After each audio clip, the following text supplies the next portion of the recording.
Salam hörmətli izləyicilər. Əvvəl onu deyim ki, bu kanalımızda hər mövzuya aid videolarımız olacaq. Musiqi, yemək reseptləri, təbiətə aid, sağlığa aid, humoristik videolar, yəni hər tərzdə videolarımız olacaq. Bugünkü mövzumuz uşaqlarda olan bud çana displaziyası və əzələ zəifliyidir. Əgər sizin uşaqlarda displaziya varsa, mütləq fizioterapiya olunmalıdır. Mən sadəcə bu videoda fizioterapiya necə olunur onu göstərəcəm. Çünki mənim uşağımda da displaziya var idi. YouTube'da bu mövzular haqqında çox video axtardım, amma videoların çoxu ruslar, özbəşlər paylaşmışdı. Anlamaqda çətin idi.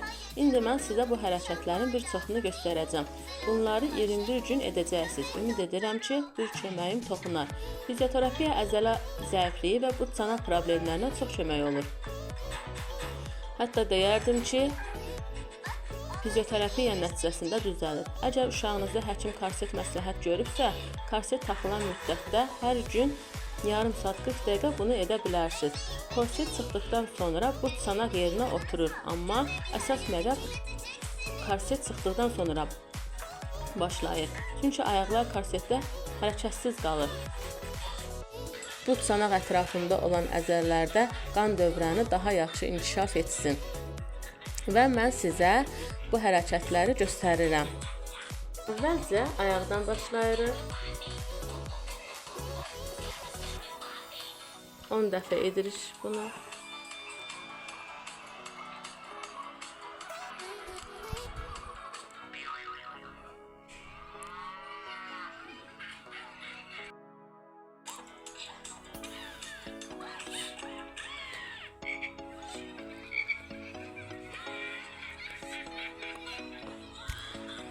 Bu hərəkətləri 10 dəfə etdikdən sonra 10 dəfə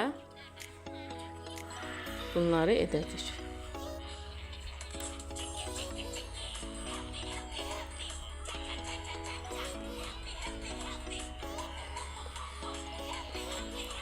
Daha sonra ayağı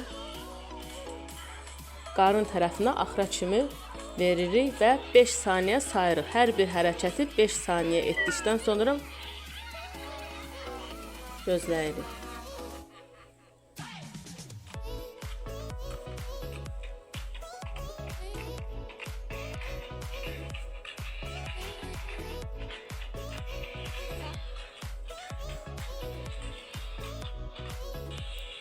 Sonra 10 dəfə bu hərəkət edirik.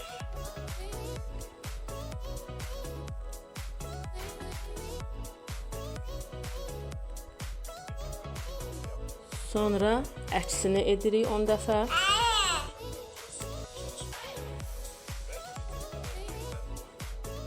Eyni hərəkətləri bu biri ayağa da tətbiq edirik. Sonra ayağı 10 dəfə belə qaldırırıq.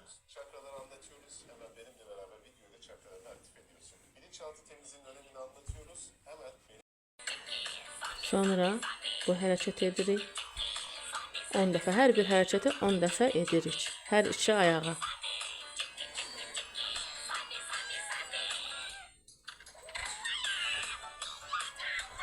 Əsas olunacaq hərəkətlərdən biri budur. 10 dəfə bu hərəkəti edirik.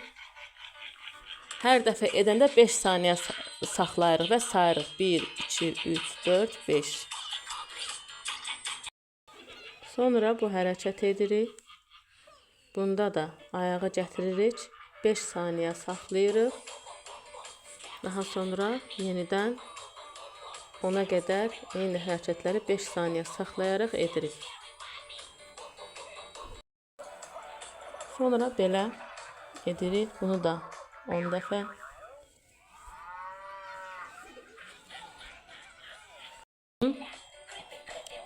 Qurbağa forması deyim buna. Bunu da edin. Bunlar hamısı əzələləri möhkəmləndirəcək. Qan damar sistemini fəallaşdıracaq. İnşallah uşağınızda irəliləyişləri siz özünüz görəcəksiniz. Allah hər bir uşağa şəfa versin. Heç vaxt uşaqlarımız xəstə olmasın.